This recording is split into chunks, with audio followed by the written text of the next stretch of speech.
Well, we certainly have some challenging readings from the Bible this week, but all three have a common theme. That is, what are we to do as we wait for the fullness of God's kingdom, all of God's promises to come? Yeah, I know it's confusing. We believe that Jesus is risen, that Jesus lives, and that Jesus is always with us, and yet we also believe that Jesus will come again. How does he come again if he's already here, right? Even before Jesus and the Israelites believed, as we heard in Amos, that there will come a day of the Lord. They believed that this day of the Lord would be a judgment day, and the faithful believed it would be a great day for them. But Amos warns them not to be too excited about this coming day of the Lord and judgment. Amos warns, you may think you escaped the lion, you're going to be saved, but you're going to be met by a bear. To which we hear God's voice add that he is not pleased with their worship, nor their offerings, nor their songs. Why? Because they forgot all about justice and righteousness. In other words, the people were not caring for the people in need. They weren't walking the talk. And then that second Bible reading today, Apostle Paul writes to the people of Thessalonica, who were worried about what was going to happen to their loved ones who had died when Jesus comes again. But Paul reassures them that those loved ones are going to go first into that eternal bliss. We also know that because Jesus lives and defeated death, nothing is going to ever separate us from God, not even death. We are indeed with Jesus forever. And then finally, this third reading about waiting for Jesus to return. We hear this parable about 5 bridesmaids who don't take enough oil and 5 who do.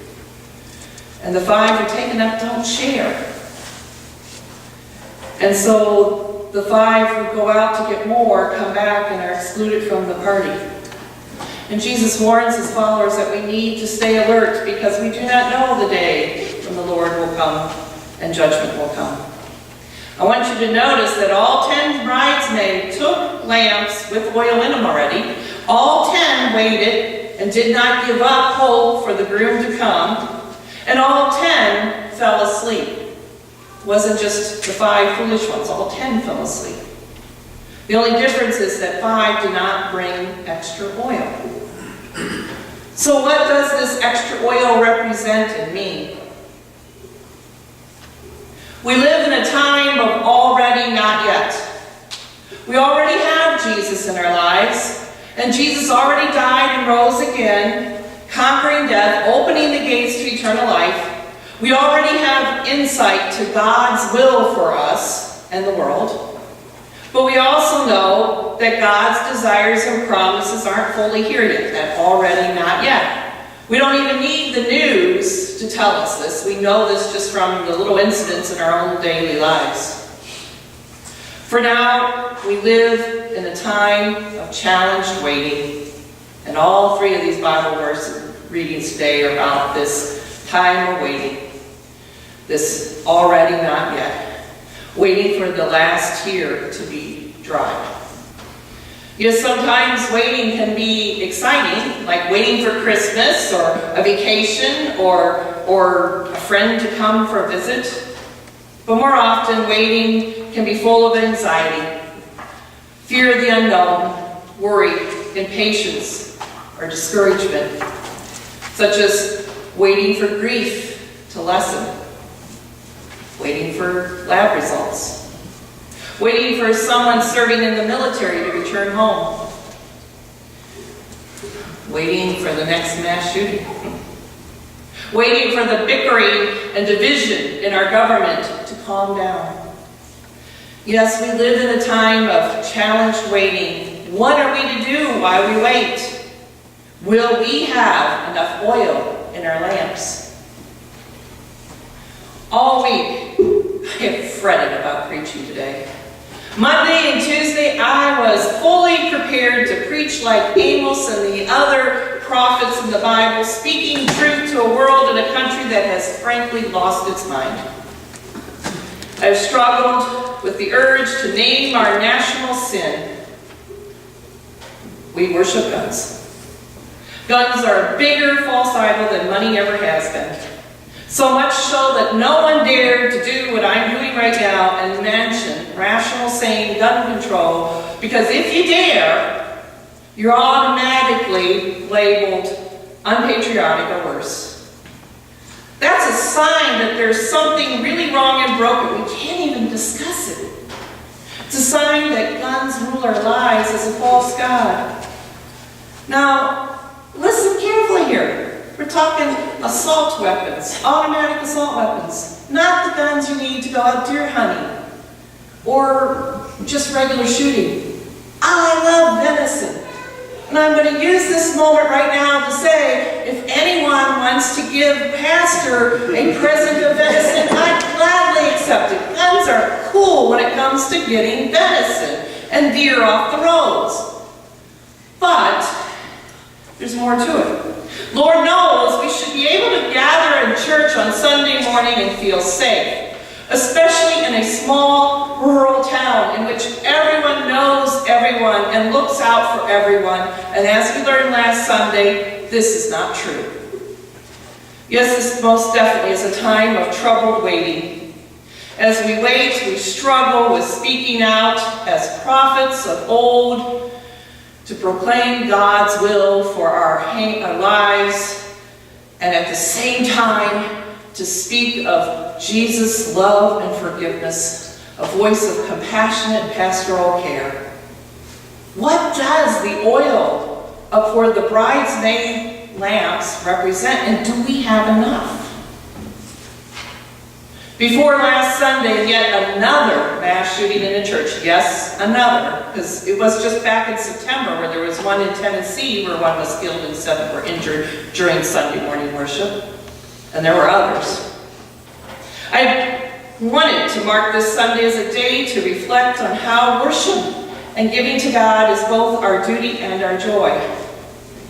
Each week we celebrate Holy Communion. The words of the great Thanksgiving include, "It is indeed our duty and our joy that we should at all times and in all places give praise and thanks to you." We give thanks and praise by gathering for worship and with our offerings. I wrote an article reflecting this idea of duty and joy, worship being duty and joy, back in January in our newsletter. And I thought as we ended this church year this month, it would be great to continue to recognize worship and giving as our duty and our joy this Sunday morning. The shootings in Texas this last Sunday caused me to hesitate. But then I focused on the words that followed the praise. It is indeed our duty and joy. That we should at all times and in all places give thanks and praise. Not only when we feel happy and blessed, or going through a crisis, or are confused, but at all times. Well, my first plan was to videotape a couple members describing why worship and giving was so important to them, but I just couldn't figure out the technology and how we were going to do that. And then there's a hassle setting up the screen at Hollandale. So I found 2 people to do it live, and I just thanked them so much that they're willing to do this. So I'd like to invite Roger up now, and he's agreed to share with you why worship is so important to him. So we're going to do this interview style.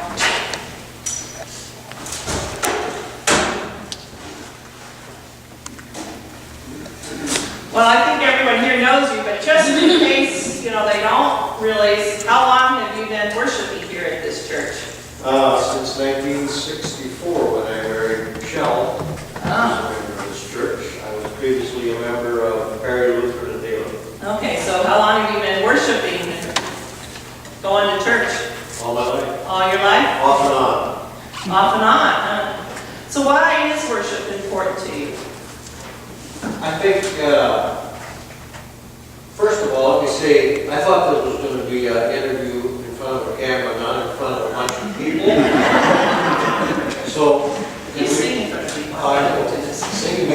I think, sometimes in talking. I guess I feel worship is important to me, not only on Sunday, but through the rest of the week also. But Sunday seems to make the rest of the week go better. I feel good about myself and about things that happen. You commented in your sermon about the big massacre in Texas and what a devastating thing that was. But again, like you say, we at all times have to be grateful for what we have. And I've been truly blessed with many things in my life. I think it's important that I thank the Lord for what I have gotten from Him. Is there anything in particular at worship that brings you joy, or been a particularly joyful message? Yes, I enjoy the children. I really enjoy the children. Today, someone in the back, I don't know which child it was, says, "All done." what a joy it is to hear that. I enjoy your sermons. I seem to get quite a bit out of your sermons, and I enjoy the music. People have asked me, how come you don't join the choir? And I always come up and say, well, first of all, I don't read music. And I enjoy sitting here, hearing the choir, and being able to look. And I was just thinking this morning, looking at the stained glass windows, just like feeling that I'm a part of Jesus Christ's life. How do you feel about, or what feeling stirring when you give up your time and talent and treasures to God? Good question. I have never been one to give a lot of money-wise. For many years, being a dairy farmer, and I'm sure there's different ones that can associate with that, whatever profession you're in, didn't make a lot of money. Excuse me. But as I said previously, I've been blessed with a lot of other talents, so I feel that I can give those talents freely, and whenever I'm asked, I always try to oblige to give those talents. My wife, on the other hand, is very good at tithing. And we've commented about this. I think it's very important that we try and give what we can. I've been on the council for a number of years, and I got an inside picture of how a church operates. And sad to say that sometimes it is about money. A lot of other things also, but one of the things is about money. And sometimes our church needs a little more response to that. Does giving feel more like a duty or a joy, or both? I think more like a joy. Maybe somewhat of a duty. But I think, especially when I give up my talents, I feel good about it. Like I said, I'm not real good with giving money-wise, but I know I always look to see what Michelle is putting in the envelope, I guess. And it's mostly from her income, more so than mine. But giving of talents, I think, is a great joy. Well, thank you so much for your bravery and coming up in front of people and doing this and sharing with others. I feel it's important for us to be able to share with one another why worship is important to us and why giving is important to us, and to share our story beyond that in here with people outside, why worship is important with our friends and neighbors. So thank you for helping to model this today, and thank you for all that you do offer here. I would add one more thing. Okay. This is the part that scared me to death. No stories or jokes. I think the fellowship that we can gain by coming to worship, I thoroughly enjoy the fellowship after worship, and also the fellowship continues out in the community, I think. I will tell one one story quick. Okay.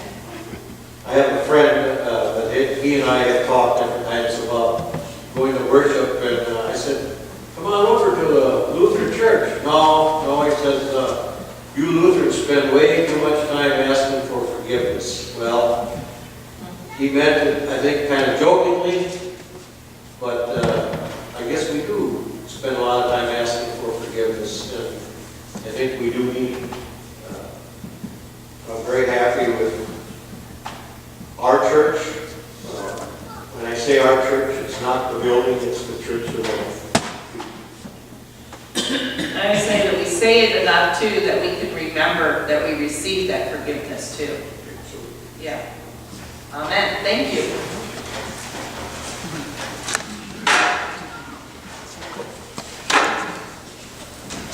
I am aware, and I think maybe you all too, that I asked the question, what does the oil represent? How do we replenish that oil? How do we get enough of that oil? And I think some of the things Roger said answers that in a little bit. But where we get the oil is Jesus. Always is, always will. It's a gift that we have. It's a gift that we have that Jesus blessed us with the church, his body, and gathering together. And it's coming together like this that helps get us the oil to keep us burning, burning, burning.